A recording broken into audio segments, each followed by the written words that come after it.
ክብሮም ተመልሶ መጣ ማለት ነው። እንግዲህ ክብሮም አልሄደም። ሲጀመር እዚሁ ሀገር ውስጥ ነበር ያለው እስካሁን የትም አልሄደም። ግን 3 ወር ሙሉ እዛ ሀገር ነው ያለሁት እያለ በስልክ ሲያወራ ግን እሱ የትም አልሄደም፣ አልተሳካለትም ነበረ። በሱ ቦታ ሌላ ሰው ወሰዱ ማለት ነው። አንዳንድ ጊዜ እኛ ባሰብነው ሳይሆን ፈጣሪ ባሰበውልን ነው። እና እንግዲህ ክብሮም በዛ ተበሳጭቶ እጁ ላይ ግን ገንዘብ ስለነበረው ብቻ ቤት ተከራይቶ ያገኘውን እየሰራ እየኖረ ነበረ ማለት ነው። በአጋጣሚ እንግዲህ ዛሬ ናሆሜና ኪራ መንገድ ላይ ይሄዱ እያለ ኪራ አየው በርቀት ሲጠራውም ፊቱን አዙሮ ሄደ ማለት ነው። ግን የፈጣሪ ነገር ሆኖ ካፌ ውስጥ ከኪራ አባት ጋር ተገናኙ ማለት ነው። እንግዲህ ተፋጠጡ፣ ተደናገጡ። በቤት እንግዲህ ይዞት ሄዶ እንዴት ተዋሸኛለህ? እኔ አባትህ አይደለሁም ወይ ነው ስላልወለድኩህ ነው ምናምን ስለ ጋሼ ይቅርታ አድርግልኝ ምን ብዬ ልናገር? ነገሩ ግን እንደዛ አይደለም።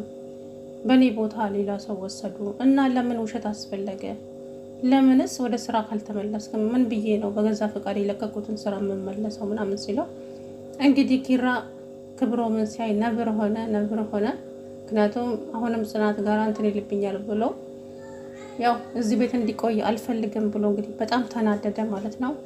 አባትየው ሊያግባባቸውም ሊያስታርቃቸው ቢሞክርም ኪራ ከልቡ አልነበረም። ግን ያው ክብሮም በጣም ከፋው። መኝታ ቤት ገባ። መኝታ ቤት ሲገባ ግን ሰኒን አያት። ከሰኒ ጋርም አወሩ። ሰኒዬም ወደ ሳሎን መጣች። እንግዲህ ሁሉንም ነገር እንግዲህ ጽናት ለኪራ ነገረችው። ምክንያቱም እኔን አታምነኝም ወይ ስትለው በጣም ነው ማምንሽ እንጂ ሲላት በቃ እኔን ካመንከኝ ልጁ ይቀመጥ፣ የት ይሄዳል? ስራ እስከሚያገኝና እስከሚወጣ ድረስ ተው በቃ እዚሁ ይቀመጥ አለችው። ኪራን ሀሳቡን አስቀየረችው ማለት ነው። ግን ኪራ በፍጹም እዛ እንዲቀመጥ አልፈለገም ነበረ ማለት ነው።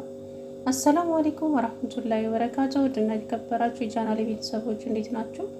እኔ ያለው አልሐምዱሊላህ። ለቻናሌ አዲስ የሆናችሁ ሰብስክራይብ፣ ላይክ፣ ሼር፣ ኮሜንት አድርጉልኝ። አዲሶቹም ደግሞ አበረታቱኝ ማለት ነው። ነባሮቹ ነው አብራችሁን ስላላችሁ ከልብ ነው የማመሰግነው። እንግዲህ ጽናት ድራማ ዛሬ ተለቀዋል። ነገር ግን ደግሞ ኪራ በተደጋጋሚ ልቡ እናቱን ስለሚለው እናቱ ጋር ደውሎ ሄሎ እማዬ ጠፋው አይደለ እናቴ ይቅርታ አድርጊልኝ አልመች ብሎኝ ነው ምናምን ስላት በመሀል እንግዲህ ስታስል ሰማ። እንዴ እማ አሞሻል እንዴ ሲል ትንሽ አሞኛል ስትለው እንዴ እማዬ ታዲያ ለምን ዝም አልሽ? ካልሆነ ነይ በቃ አያትሽን ወንድሞችሽ አስታሟትና አንቺ ነይ ወይም ደግሞ እኔ ልምጣ ሲል አይ ደህና ነኝ አለችና ስልኩን ዘጋ። ከዛ አባቱ መጣና ምሳ እንብላ እዛ እየጠበቅኩ እኮ ነው ሳሎን ብቻዬን ነኝ ምናምን ሲለው እሺ መጣ። አባ ግን አባ እማዬ አሟታል እንዴ ሲለው ድንግጥ አለ ሰውየው ራሱ እውነት በጣም እንደደነገጠው። ማን ያገረክ አለው። አይ ከሷ ጋር ነበር አሁን ስልክ እያወራው የነበረው ግን እያሳለች ነው ትንሽ አሟታል በቃ ትምጣ ካልሆነ እኔ እሄዳለሁ ሲለው አይ እንደዛማ አይሆንም ትመጣለች እስኪ እንድትመጣ አደርጋታለሁ አለው ማለት ነው። እንግዲህ ኪራ አሁንም እውነቱ አልተነገረውም። ግን እስከ መቼ እንደሚደብቁት አላውቅም። ቃል አስገብታኛለች መላ አስገዝታኛለች እና እንዴት ልናገር ይላል። እንዴ እና እቺ ሴትዮ ከሞተች በኋላ ለልጁ ቢናገረው ምንድን ነው ጥቅሙ? የምሬን ነው የምላችሁ ሁላችሁ ነው የሚጠላችሁ። እና ናሆሜም ራሱ በኪራ ዙሪያ በጣም ተጨንቋል እውነት ለመናገር ማለት ነው። በጣም በቃ እኔ ወንድሜ እንደዚህ ሲሆንብኝና ሲጎዳብኝ አልፈልግም። የኪራ ነገር በጣም እያስጨነቀኝ ነው መሩዬ ምናምን እያለ ለመራዊት እየነገራት ነበረ ማለት ነው። እንግዲህ ናሆሜ እውነቱን ሊነግረው ይፈልጋል። ግን ደግሞ መራዊት አይሆንም አለችው። ምክንያቱም ናሆም ለኪራ ቢነግረው አስባችሁታል የሚፈጠረው ነገር? አንደኛ ኪራና አባቱ ይጣላሉ። እንደገና ደግሞ ይሄ በመከራ የተቋቋመው ፍቅር ይፈርሳል። ስለዚህ ናሆሜ ተረጋጋና ጽናት ራሱ እኮ ልንገረው ብላ ስለ ሰውየው ስትነግረው አይሆንም መናገርም ካለብኝ እኔ ነኝ እንጂ ምንም ትንፍሽ እንዳትይ ብሏታል ማለት ነው። እንግዲህ የኪራና የጽናት ሰርግም ሊደገስ ነው። ግን ሰርጉ ላይ ደግሞ እናትየዋ አትመጣም፣ ምክንያቱም ታማለች።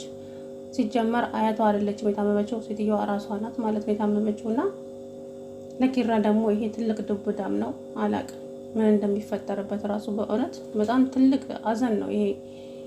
እናት በህይወት እያለች እመሟን መደበቅ ማለት አስባችሁታል? እናቱ ስትሞት ምን እንደሚሆን አላቅም እና ብቻ ከባድ ነው በእውነት። እንደኔ ለልጁ ቢነገረውና አይኗን አይቶ ከዛ በኋላ የሚፈጠረውን ፈጣሪ ነው የሚያውቀው። ስለዚህ እንግዲህ ያው ቶሎ ብለው እንግዲህ የኪራንና የጽናትን ሰርግም ለመደገስ አስቧል ሰውየው። ምክንያቱም የልጇን ደስታ አይታ መሞት ስለምትፈልግ ማለት ነው። እና በሌላው ደግሞ አሴት አባቷ ደውሎ እንዴት ነህ አቶ ተሾመ ደህና ነህ ወይ? ደህና ነኝ እንዴት ነህ አንተ? ልጆች ደህና ናቸው ወይ? ስለው ደህና ናቸው። ታናሽ የአሴት ታናሽ ልታገባ ነው እና ሰርግ እንድትመጣ ሲለው እሺ እመጣለሁኝ፣ ግን ቅር ብሎኛል አቶ ተሾመ ታላቋ ያለች ታናሿ ስታገባ ሲለው አይ ታናሽ የሚባል ነገር እኮ ድሮ ቀረ። ለትዳር ለያዘችዋም መልካም የትዳር ዘመን ይውልላት፣ ላላገኘችዋም ደግሞ መልካም ትዳር ይስጣት አለው ማለት ነው። ከዛ ኪራ ደህና ነው ምናምን ሲል ኪራም አዎ በቅርቡ ሊሞሸር ነው አለው ማለት ነው። ቁርጡን ይወቅ፣ አሴትም ቁርጥሽን ወቂ ማለት ነው። ለምን ነው የጠየቀው ሲጀመር ሰውየው ማለት ነው። እና ክብሮም እንግዲህ መጣ። ጭብጥ ኩርምት አለ። ምስኪን ነበር የሆነ ታሳዘነኝ ማለት ነው። ወንድ ልጅ እንዲህ ሲሆን ያሳዝነኛል የምር።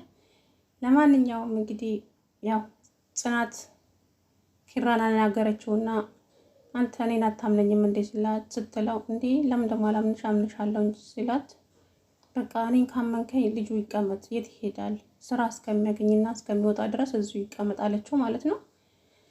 እሺ በቃ አሻለና ግንባሯን ሳም አደረገና በጽናት ሀሳብ ተስማምቶ ሄዶ እንግዲህ ክብሮም ሲለው በቃ ኪራ እወጣላለሁ አትጨነቅ ስለው አይ እኔ የመጣሁት ለእነዛ አይደለም፣ ግን ስራ አግኝተህ እስከምትሄድ ድረስ ከፈለግከው ድረስ እዚህ ተቀመጥ ልልክ ነው ሲለው እውነትህን ነው ሲለው አዎ ማን መክሮክ ነው እባክህ ሲለው ወፏ ነች አለው ማለት ነው። ወፏ ማለት ጽናት ነች ምን ማለት ነው ሲል ከሷ ሌላ መቼም እሱ ቤት ማንም ሰው የለም ሲለው አዎ እኔና ራሳችን ተነጋግረን መፍታት ባቃተን እሷ ግን ነገሮችን አስተካክላ ነገረችኝ አለው ማለት ነው። እንግዲህ በዛውም ጽናት የሱ ፍቅረኛ እንደሆነች ነገረው። አሁን ካሁን በኋላ እንግዲህ ጽናት ጋራ መለፋደድ የለም ማለት ነው። እና ኪራና ማነች ሰኒና ናሆም ማነው ክብሮሜ ደግሞ አንድ ላይ ቢሆኑ ያው ለድራማው ማለት ነው። ሁሉም ከካሜራ ጀርባ የራሱ ህይወት ይኖረዋል፣ ግን ለድራማው ሰኒና ክብሮም አንድ ላይ ቢሆኑ ብዬ አስባለሁ። እንግዲህ ይሆናሉም ደግሞ እስቲ እንግዲህ አብረን የምናየው ነው የሚሆነው። እና በቀጣይ ቪዲዮ የኪራና የጽናት ሰርግ ነው የሚሆነው አባትየው ብለዋል። ምክንያቱም እናትየው በጣም ታማለች እና የልጇን ደስታ አይታ እንግዲህ ፈጣሪ የፈቀደው ነው የሚሆነው። ግን ይሄ ልጅ ምን እንደሚሆን አላውቅም በእውነቱ ነው የምላችሁ። እና ኪራ እስቅልቅሉ ነው የሚወጣው። ሁላቸውንም እምነት እንዳንተ ላይ እምነት የተባለ ነገር አይኖረውም ኪሩቤል ሲጀመር ካሁን በኋላ ይሄን ያክል አልሰማንም ነው ወይስ ምንድን ነው የሚሉት? እሺ በኋላ እኔ እኮ ግራ ገባኝ። ሰው በህይወት እያለ ህመሙ ተደብቆ እንዴት ነው ነገሩ? አልሙሂም እንግዲህ የኪራና የጽናት ሰርግ በቅርቡ ነው። ከነናሆሜን ጋር አንድ ላይ ሊሞሸሩ ይሁን እንጃ። እንግዲህ እስቲ አብረን የምናየው ነው የሚሆነው በቀጣይ ቪዲዮ። ብቻ የኪራ አባት በጣም ግራ ተጋብተዋል። ምን ላደርግ ግራ ገባኝ እኮ ለልጁ እንዳትነግረው ብላ ምላስ ገዝታ ነው የነገረችኝ። ግን ደግሞ ልጄ ሲጎዳና ሲሰበርም ሆነ ማየት አልፈልግም። የኪራ አባት እኔ መክሮት ምክር ማለት ነው ምንም በቃ ቃሏን ሰባብሩትና ለልጁ እውነቱን ነገሩት። እናቱ በህይወት እያለች መጠየቅ አይኗን ማየት አለበት ልጁ። እንዴ እናቱ አንድ ነገር ከሆነች በኋላ አስባችሁታል? ይሄ ልጅ ምን እንደሚፈጠርበት ምን ማለት ነው እንዴ? ስለዚህ እውነቱን ነገሩትና ያው ፈጣሪ እየፈቀደው ነው የሚሆነው ከዛ በኋላ ማለት ነው። ሁሉም የፈጣሪ ፍቃድ ነው፣ እኛ እንዳልነው ሳይሆን ደግሞ ነፍሳችን በፈጣሪ እጅ እንጂ በሰው እጅ አይደለችም። ለማንኛውም እንግዲህ ሰኒ ውሃ አጣጯን አግኝታለች ይመስለኛል ሳስበው። እንግዲህ ከክብሮሜ ጋር አንድ ላይ ይሆናሉ ብዬ አስባለሁ። የእብዶች አለቃ ላይ ሲ እውነት እኮ ነው። ለምንድን ነው እኮ ሰኒ እውነት ለመናገር ማለት ነው የምር ብላችሁ። ለማንኛውም እንግዲህ አብረው ውሃ አጣጯን አግኝታለች። ውሃ አጣጭ የት ነው ያለው? ሆና እባክህን እኔ ቤቱ ብቻዬን አስጠልቶኛል እያለች እንግዲህ እየጸለየች ነበረ። ጸሎቷንም ሰምቷታል ማለት ነው። ሰኒዬ እንግዲህ ያው መጥቶልሻል። ሁላቸውም ግልግባ ከካሜራ ጀርባ እኮ የራሳቸው ህይወት አላቸው። መቼም እንደዚሁም አይደሉም። ግን ለድራማው ሰኔና ክብሮ አብራችሁ ሆኑ። ድራማው ድምቀት እንዲኖረው ማለት ነው።